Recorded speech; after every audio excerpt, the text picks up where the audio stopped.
আসসালামু আলাইকুম। প্রিয় দর্শক, আনন্দ মঞ্চের আলাপচারিতায় আপনাদের সকলকে আমন্ত্রণ জানাই।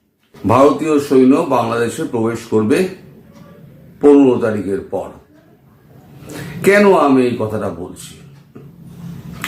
দুদিন হয়ে গেছে বাংলাদেশের সেনাপ্রধান হুমকি দিয়েছেন, সব অনেকদিন সহ্য করেছি, আর সহ্য করব না, এবার সব বিবাদ ভুলে যান, রাস্তাঘাটে শান্তি ফিরে আসুক, দেশে একটা সুস্থ পরিস্থিতি তৈরি হোক। কিন্তু দুদিন কেটে গেল, 48 ঘন্টা ঢাকা শহরের বা বাংলাদেশের টোটাল সার্বিক উন্নতি কিছু দেখা যায়নি। যেমন ঢিলেঢালা সব ছিল তেমনই ঢিলেঢালা রয়েছে। চুরি, ছিনতাই, ডাকাতি, রাহাজানি যেমন হচ্ছিল তেমন হচ্ছে। প্রোটেস্ট হতে পারে, প্রোটেস্ট হচ্ছে, তো প্রোটেস্টের ব্যাপার, ওটা প্রোটেস্ট করার অধিকার সকলেরই রয়েছে।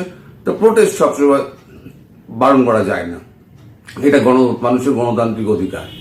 কিন্তু এই যে অসামাজিক কাজকর্ম যেগুলো চলছে এবং একের পর এক বয়ানবাজি যা হচ্ছে বাংলাদেশে, তাতে ভারত কিন্তু খুব একটা নিশ্চিন্ত নয়। এখন আমি এই কথাটা কেন বললাম যে সেকেন্ড উইকে হয়তো, নেক্সট মান্থের সেকেন্ড উইকে হয়তো ভারতীয় সৈন্য প্রবেশ করতে পারে, কারণ যৌথভাবে একটা ঠিক হয়েছিল যে 23শে মার্চ শেখ হাসিনা বাংলাদেশে ঢুকবেন। সেনাবাহিনীর কর্তা কি তার ভাষণে বলেছেন? Free, fair and inclusive election. সবার অংশগ্রহণ, আগে সেদিনকেও আমি বলেছি, আজকে আবার বলছি, সবার অংশগ্রহণ বলতে কি বোঝায়? সবার অংশগ্রহণ বলতে ছোট বড় সমস্ত দল মিলে যে নির্বাচনে অংশগ্রহণ করবে, সেটাই হচ্ছে ইনক্লুসিভ ইলেকশন। এখন বিএনপি একটা বড় দল আর আওয়ামী লীগ একটা বড় দল, বাকি তো সব ছোটখাটো দল, তারা কে কটা সিট পায় সেটা আপনারাই জানেন। এখন যদি আওয়ামী লীগকে বাইরে রেখে নির্বাচন হয়, তাহলে আমি আগেও বলেছি, আজও বলছি, তাহলে পরে সেই নির্বাচনকে কেউ গুরুত্ব দেবে না, কোনো দেশই গুরুত্ব দেবে না এবং তাকে মান্যতাও দেবে না।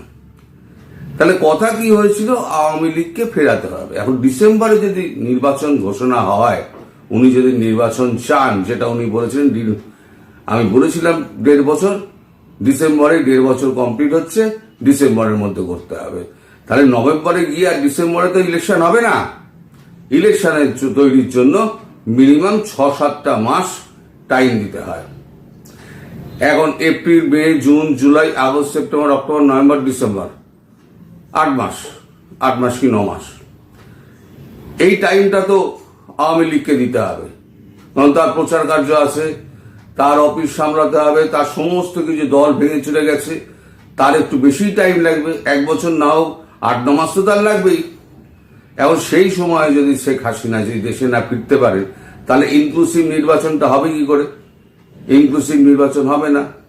তার জন্যই ঠিক হয়েছিল মার্চ মাসের শেষের দিকে, 3rd উইকে তিনি যাবেন।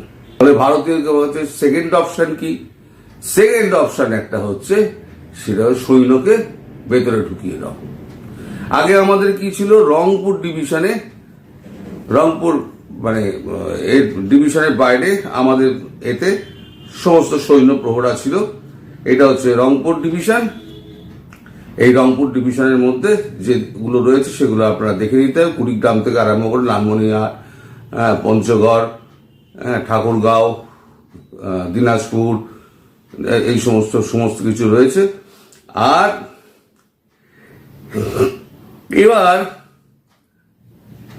এখন চট্টগ্রামের দিকে সমস্ত ইনস্টলেশন গুলো করা হচ্ছে আজকে সকাল থেকে, এবং প্রচুর সেনা পাঠানো হচ্ছে ত্রিপুরা বর্ডারে। আগে তো ছিলই, এখন ইনস্টলেশন গুলো করা হচ্ছে। সেখানে যেমন বিনাকার রকেটও আছে, সেখানে আরো অন্যান্য জিনিসপত্র রয়েছে, সেগুলো আমি এখনো জানি না, বলতে পারবো না, আমি জানি না। তো এই হচ্ছে ব্যাপার। তো এইগুলো হচ্ছে আজকের ডেভেলপমেন্ট। মানে ভারত বিশ্বাস করছে না, আশ্বস্ত হচ্ছে না, বিশ্বাস করছে না বলবো না, বিশ্বাস করেছে কিন্তু আশ্বস্ত হতে পারছে না সেরকম কোনো পদক্ষেপ এখনো পর্যন্ত ওয়াকারুজ্জামানের কাছ থেকে পাওয়া যায়নি। 7 তারিখ অব্দি দেখা হবে। 8-এ যেটা দ্বিতীয় প্ল্যান রয়েছে সেটা করা হবে, যেটা ওনাকে সরিয়ে দিয়ে অন্যত্র ব্যবস্থা করা সেটা করা হবে। তাতেও যদি না হয় তাহলে 15 তারিখে 1 সপ্তাহ বাদে ইনভেনশনটা শুরু হবে। সেটা প্ল্যান কি আছে না আছে সেটা সব পরে হবে। এখন আপনাদের যে কাগজ না, এই কাগজ পড়লে আমার মনে হয় যে একেবারে মানে গর্ত থেকে কাগজ খবর বার করে নিয়ে এসছে, এরকম একটাই। একবার আমার কথা মনে আছে, আমাদের একটা গল্প বলি আপনাদের, মজার গল্প। সেটা হচ্ছে একদিন আমরা সব প্রেস কর্নারে বসে আছি, সবাই প্রেস কর্নারে বসে চা খাচ্ছি রাইটার্স বিল্ডিং এ। তখন দেখি আমাদের জ্যোতিবাবুর যিনি সিএ ছিলেন জয়কৃষ্ণ ঘোষ, তিনি হঠাৎ হন্তদন্ত হয়ে এসে জয়ন্ত চৌধুরীকে ডাকলেন। বর্তমানে কাজ করতেন জয়ন্ত চৌধুরী। ডেকে বললেন যে জ্যোতিবাবু তোমাকে ডেকেছে। জয়ন্ত তো খুব একেবারে কলার ফলার উঁচিয়ে শার্টের বোতাম ফোটাম আটকে জয়ন্ত চলে গেল। আমার সিনিয়র জয়ন্ত চলে গেল। যখন আসছে তখন দেখি কাঁধ নিচু হয়ে গেছে, এরম করতে করতে আসছে। তা আমরা সবাই জিজ্ঞেস করলাম, কি আরে ব্যাপারটা কি, তুমি তো গেলে একবার বিড়ের বেশে আর আসছো ভেজা বিড়ালের মতো, ব্যাপারটা কি? তারপরে যেটা জয়কৃষ্ণ দার মুখে যেটা শোনা গেল সেটা হচ্ছে তার আগের দিন একটা গোপন মিটিং হয়েছিল। সেই মিটিংয়ে কে কি বলেছে না বলেছে সেগুলো একেবারে A to Z point wise একেবারে জয়ন্তদা বর্তমান কাগজে লিখে দিয়েছে। এখন জ্যোতিবাবু ডেকে একটা কথাই জিজ্ঞেস করেছেন, ভাই আমি তো এখানে, আমি আর সোমনাথ চ্যাটার্জি এখানে বসছিলাম, আর বুদ্ধ ছিল, বুদ্ধদেব ভট্টাচার্য। তা তুমি কোথায় ছিলে? তুমি কি টেবিলের তলায় লুকিয়েছিলে? প্রায় 5 মিনিট দাঁড়িয়ে ঘেমে চলে এসছে। তা আপনাদের এখানে যেমন আমি যে জিনিসটা বলি যে আমি জানি না, আমি তো ওখানে ছিলাম না, আমি জানি না, আমায় কেউ বলেনি, ফলে আমি বলতে পারবো না। কিন্তু এখানে যেটা লেখা হয়েছে সেটা মনে হচ্ছে ওই সাংবাদিক যিনি লিখেছেন তিনি বোধহয় ওই টেবিলের কোনায় কোথাও দাঁড়িয়েছিলেন বা সোফায় একপাশে বসেছিলেন। জনকণ্ঠে আপনাদের বেরিয়েছে, যে কারণে হাসিনা এখনো এত গরম দেখায়। জনকণ্ঠের লেখা, একটা রুমের ভেতরে একটি রুমে বসে আছেন স্বৈরাচার শেখ হাসিনা। তার চেহারার কোনো অনুশোচনা নেই, চোখে মুখে এখনো আত্মবিশ্বাস। বিপরীত দিকে সোফায় বসে থাকা ব্যক্তি সন্তুষ্টির দৃষ্টিতে তাকিয়ে আছেন হাসিনার দিকে। এই ব্যক্তি ভারতের জাতীয় নিরাপত্তা উপদেষ্টা অজিত দোভাল। ভারতীয় হিন্দুত্ববাদীদের কাছে তিনি দেবতা, প্রতিবেশী দেশগুলোর কাছে ষড়যন্ত্রের মাস্টার মাইন্ড। মোদির ডান হাত, দোভালের চোখে মুখে তৃপ্তির ছাপ। বেশ সবকিছু পরিকল্পনা মাফিক এগোচ্ছে। শেখ হাসিনা হাল ছাড়েননি, বরং এখনো তার নেতিবাচক চাল চালছেন। তবে প্রশ্ন একটাই, এবার কিভাবে এত দৃঢ় ও নির্লিপ্ত আছেন হাসিনা? জবাবটা জানে অজিত দোভাল, সবটাই তার পরিকল্পনার ফল। রাজনৈতিক বিশ্লেষকদের মতে শেখ হাসিনার আত্মবিশ্বাসের পেছনে 3টি বড় কারণ রয়েছে। 1, মোদী সরকারের সরাসরি সহযোগিতা শেখ হাসিনাকে সর্বোচ্চ নিরাপত্তা দিচ্ছে। ভারত মোদী সরকারের একটি অংশ মনে করে শেখ হাসিনা ভারতের পরীক্ষিত বন্ধু, তাই তাকে পুনরায় ক্ষমতা ফিরিয়ে আনার পরিকল্পনা এখনো টেবিলে আছে। 3, মানসিক প্রস্তুতি ও ট্রেনিং। শেখ হাসিনাকে এমনভাবে বোঝানো হচ্ছে যেন কিছুই হয়নি, তিনি এখনো বাংলাদেশের প্রধানমন্ত্রী। ভারতে তাকে রাজনৈতিক বিশ্লেষকদের সাথে বসিয়ে ট্রেনিং দেওয়া হচ্ছে যেন আত্মবিশ্বাস ধরে রাখতে পারেন। 3, গোপন রাজনৈতিক সমর্থন। দিল্লির ভেতরে একটি অংশ এখনো মনে করে শেখ হাসিনা তাদের জন্য দরকারি, তারা চান বাংলাদেশের ক্ষমতা পালাবদলের ক্ষেত্রে তিনি কোনো না কোনো ভাবে নিয়ন্ত্রণ ধরে রাখুন। তাই কৌশলগতভাবে তাকে সমর্থন দিয়ে যাচ্ছে প্রভাবশালী একদল নেতা ও নীতি নির্ধারক। এরপরেও কিছু বাস্তবতা ভিন্ন কথা বলছে। বাংলাদেশের জনগণকে শেখ হাসিনাকে ফিরে আসতে দেবেন? এবার উল্টো সুর গাইছে। ভারত বহুবার বাংলাদেশে তাদের কৌশলগত প্রভাব ধরে রাখতে নির্দিষ্ট কিছু নেতাকে সমর্থন করেছেন। সরি, শেখ হাসিনা ছিল তাদের সবচেয়ে নির্ভরযোগ্য ব্যক্তি। বিশ্লেষকরা বলছেন ভারতের উচিত শেখ হাসিনাকে নিয়ে নতুন করে ভাবা। যদি তারা আবারও শেখ হাসিনাকে ক্ষমতায় ফিরিয়ে আনার চেষ্টা করে তবে তা হবে বিশাল ভুল, কারণ বাংলাদেশের জনগণ আগের থেকে রাজনৈতিকভাবে বেশি সচেতন। ভারতীয় প্রভাবের ক্ষেত্রে বাংলাদেশের তরুণ সমাজ বেশি সরব। এখন আমার প্রশ্ন হলো, দর্শক, এখানে তো আমরা ভারতীয় সাংবাদিকরাই ঢুকতে পারি না। এই যে হিন্ডন এয়ারবেস আছে, সেখানে কোনো ভারতীয় সাংবাদিক, ক্যামেরাম্যান কেউ ঢুকতে পারে না। তাহলে সেখানে উনি ঢুকলেন কি করে? আর উনি দয়া করে আমাকে জানাবেন উনি কার থেকে ফোন নাম্বারটা পেয়ে এই খবরটা পেয়েছেন? অজিত দোভাল, শেখ হাসিনা, নাকি অন্য কেউ? এয়ারফোর্সের অন্য কেউ? তাহলে ওখানে নার্স বা ডাক্তার কেউ একটা খবরটা দিয়েছে, আমার ফোন নাম্বারে জানালে না আমি খুব উপকৃত হব, কারণ তাহলে আমার একটা সোর্স বাড়বে। আপনারা যা লিখেছেন না, একেবারে সলিড লিখেছেন, সত্যি গুরুত্বপূর্ণ। আর কি এখানে বিশ্লেষকদের বসিয়ে দেওয়া হয়েছে তার সামনে, তিনি যেন কচি খুকি, তার যে 80-র ওপরে বয়স, তাকে শিখিয়ে দেবো কি করে রাজনীতি করতে হয়। এই আপনারা যারা লিখছেন না, তাদেরকে 50 বার বেচে আবার 500 বার কিনে নিয়ে আসবেন শেখ হাসিনা। তিনি জানেন কি করে দেশ চালাতে হয় আর কি করে কূটনীতি করতে হয়। তো সুতরাং আমাদের মতো ছোটখাটো বিশ্লেষক তাকে বোঝাবে না, তিনি চুপ করে বসে থাকবেন। আর এটা আপনারা ভাবলেন কি করে? আপনাদের জ্ঞান চক্ষুর উন্মোচন কি মাঝে মাঝে স্বপ্নে হয়, উন্মিলিত হয় নাকি? আমি তো এগুলো বুঝি না। এগুলো লিখে আপনারা দেশের জনগণকে কি বোঝাতে চান? তবে যাই হোক না কেন, শেখ হাসিনা মার্চের মধ্যে ফিরবেন, কারণ ভারত এ ব্যাপারে দেরি করতে চায় না।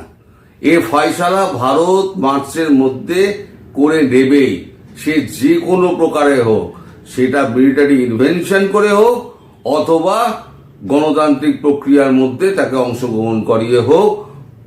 এখন গণতান্ত্রিক প্রক্রিয়া অংশগ্রহণ হবেই করে, তিনি তো এখনো প্রধানমন্ত্রী, তাহলে তাকে প্রধানমন্ত্রী পদে গিয়ে ইস্তফা দিতে হবে, ইস্তফা দিয়ে সংসদ ভাঙতে হবে, সংসদ ভেঙে তারপরে নির্বাচন ঘোষণা করতে হবে। এই তো হচ্ছে সংবিধানের নিয়ম। তা সংবিধানের বাইরে গিয়ে তো কিছু হবে না। আর এরা তো সংবিধানের পালাই মানে না। ওয়াকারুজ্জামান ক্ষমতা নেবেন, ক্ষমতা নিয়ে তিনি রাষ্ট্রপতির কাছে ক্ষমতা অর্পণ করবেন। রাষ্ট্রপতি এই সরকারকে বরখাস্ত করবে, যদিও বরখাস্ত করার কিছু নেই, লাথিমাল্লি চলে যাবে। শেখ হাসিনাকে ডেকে এনে সেটাকে দিয়ে তাকে প্রধানমন্ত্রীর আসনে বসানো। তারপর শেখ হাসিনা যদি মনে করেন না আমি নতুন ম্যান্ডেট নিয়ে আসব, তিনি আবার নির্বাচন ঘোষণা করতে পারেন অথবা নাও করতে পারেন, তিনি চালাতে পারেন। সেটা তার ব্যাপার, নিজস্ব ব্যাপার। সেখানে ভারতবর্ষ কোনো কথা বলবে না। সেইটা হবে কি হবে না সেটা আরো 7 দিন বাদে বোঝা যাবে। তবে হ্যাঁ, মার্চের মধ্যে ভারত এটা ফয়সালা করে দেবে, এই ব্যাপারে নিশ্চিন্ত থাকুন। ফয়সালা করে দেবে, সে ইনভেনশন করে হোক আর রাজনৈতিক প্রক্রিয়ার মাধ্যমে হোক, ফয়সালা একটা হবে। খবর দিয়ে আপনাদের শুরু করি। আপনাদের নেত্রী, বাংলাদেশের প্রধানমন্ত্রী শেখ হাসিনা সীমান্তের কাছাকাছি পৌঁছে গেছেন। কোথায় আছেন আমি জানি, কিন্তু সেটাই বলবো না। বুঝতেই পারছেন, সুরক্ষার কারণে সেটা বলা যাবে না। এখন তিনি সময় অপেক্ষা করছেন। আপনারা যে দীর্ঘ সময় পার করেছেন, 7 মাস, 7.5 মাস, তার অন্তিম মুহূর্ত এসে উপস্থিত হয়েছে।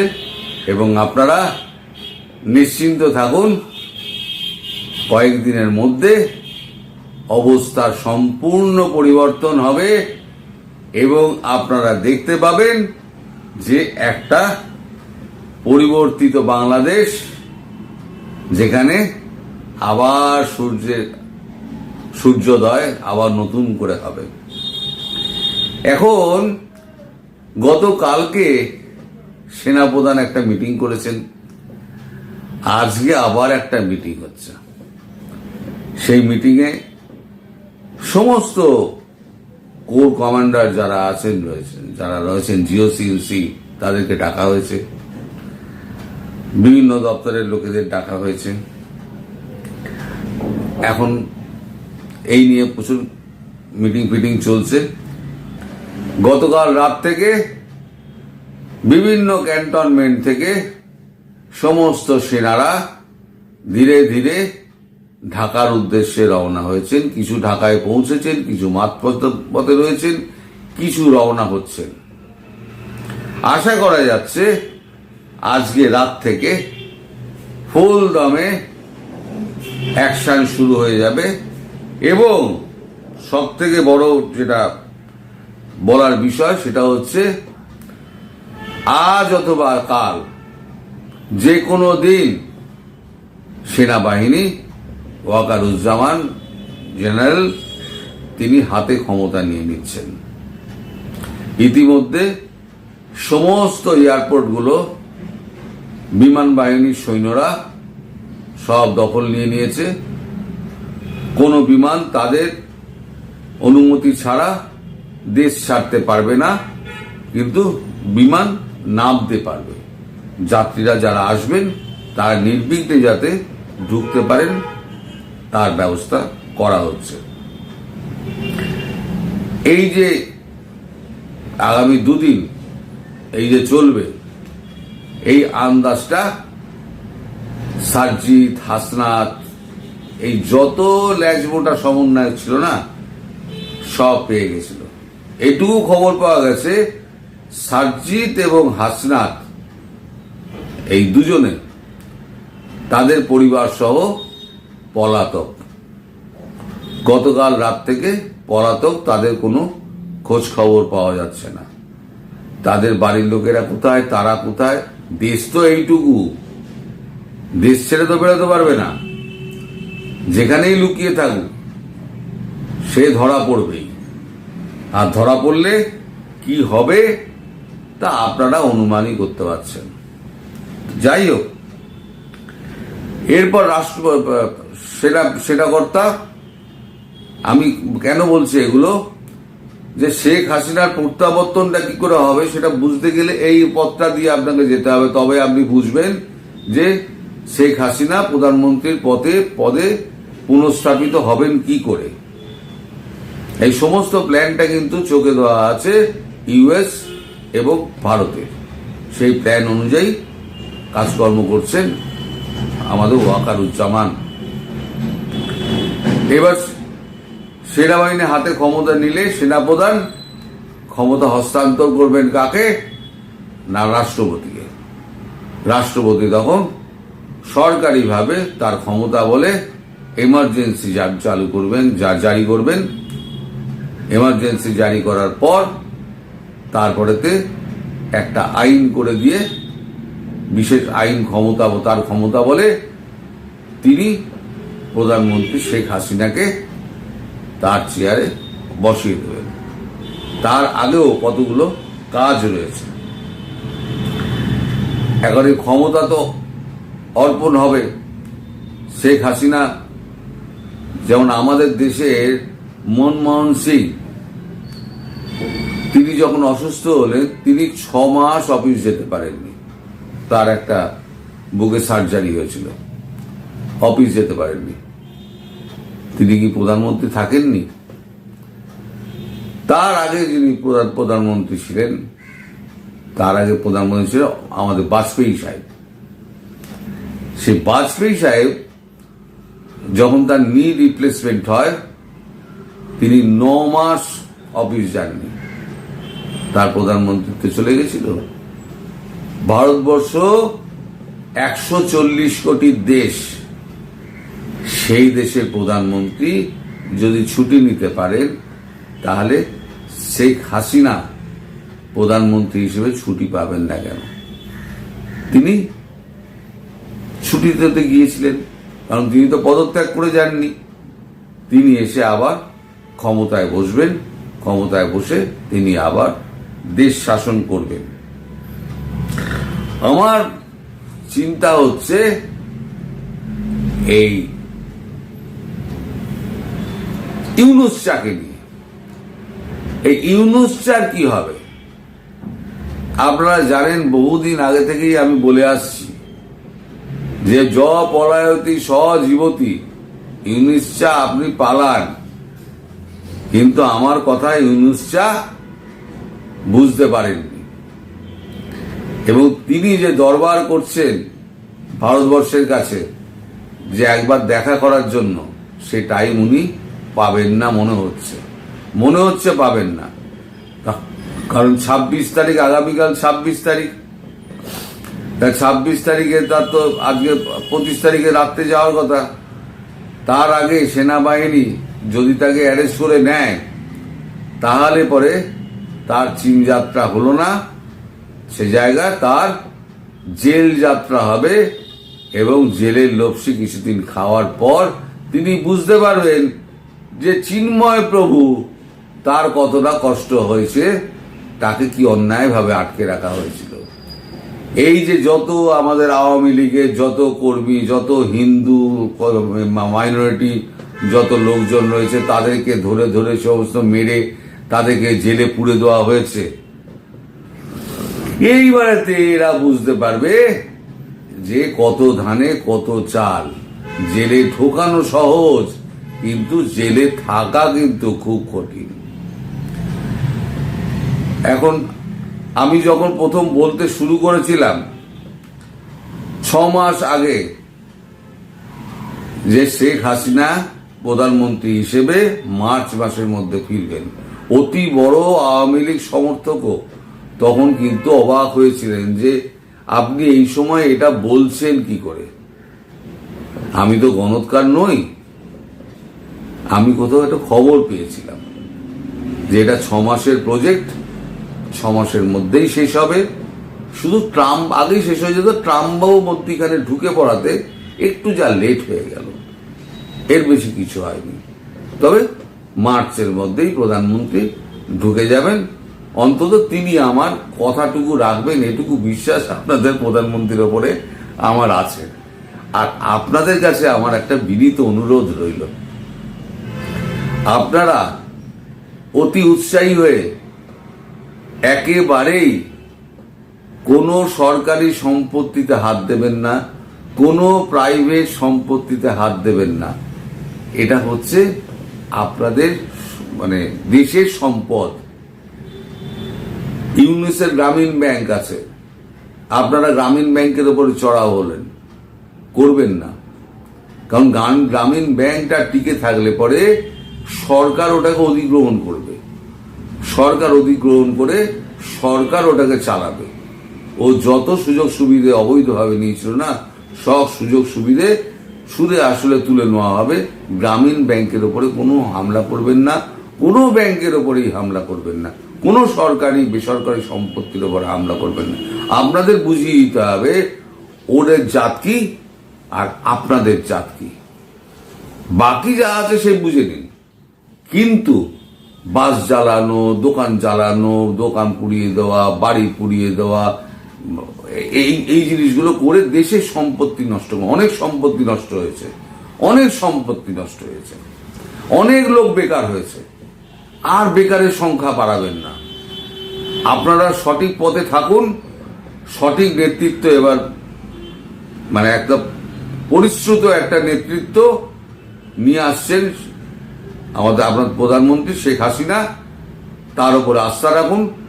সেই পরিশ্রুত নেতা নেত্রী যারা আসবেন তারা মানে ক্ষেত্রে স্বনামধন্য, তারা এসে দেশের হাল ধরবেন। পেছনে ভারত থাকবে, 2 বছর লাগবে এই বাংলাদেশকে আবার পুনরায় তার জায়গায় ফিরিয়ে নিয়ে যেতে। ততদিন পর্যন্ত আপনারা একটুখানি শান্ত থাকুন, উৎসাহের জেরে এমন কিছু করবেন না যাতে আপনাদের গায়ে জামাত আর হিজবুতির মতো স্ট্যাম্প লেগে যায়।